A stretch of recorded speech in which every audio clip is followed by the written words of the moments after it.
আগের বারও নন্দীগ্রামে এভাবে লুট করেছে, রাতের বেলায় জেতার পরেও লোডশেডিং করে ইভিএম মেশিন লুট, কাউন্টিং লুট করেছে। যাদের বসিয়েছিল তাদের আমি চিনি বলছেন মমতা বন্দ্যোপাধ্যায়। কি অভিযোগ তুলছেন তিনি, শুনুন। পরেও আগের বারও নন্দীগ্রামে এইভাবে লুট করেছো, রাতের বেলায় জেতার পরেও লোডশেডিং করে ইভিএম মেশিন লুট করেছো, কাউন্টিং লুট করেছো। যাদের বসিয়েছিলে তাদের আমি চিনি।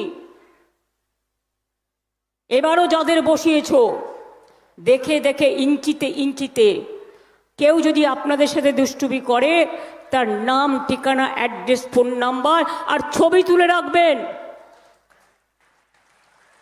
যে যেখানেই আছে না কেন ভারতবর্ষের যে প্রান্তেই থাকুক, কাউন্টিংয়ের পরে তো ক্ষীরের নাড়ু পাঠাতে হবে না?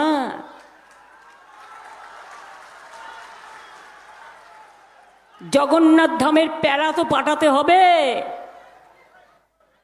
ছেড়ে কথা বলবো না। নির্বাচনের পরে তুমি নিজেকে সামলাও, অনেক কেলেঙ্কারি করেছো। হলদিয়া থেকে কত ট্রাক যায়, সেই ট্রাকের কাটমানি কে খায়? শ্রমিকদের থেকে টাকা কে খায়? যত কোম্পানি আছে তাদের থেকে টাকা কে তোলে? কি অভিযোগ ঠিক মমতা বন্দ্যোপাধ্যায়, শুনুন। আর এই জেলায় গদ্দার লিস্ট করে দিয়েছে কাকে কাকে অ্যারেস্ট করতে হবে। আর ইলেকশনের পরে তুমি নিজেকে সামলাও, অনেক কেলেঙ্কারি করেছো। হলদিয়া থেকে কত ট্রাক যায়, সেই ট্রাকের কাটমানি কে খায়?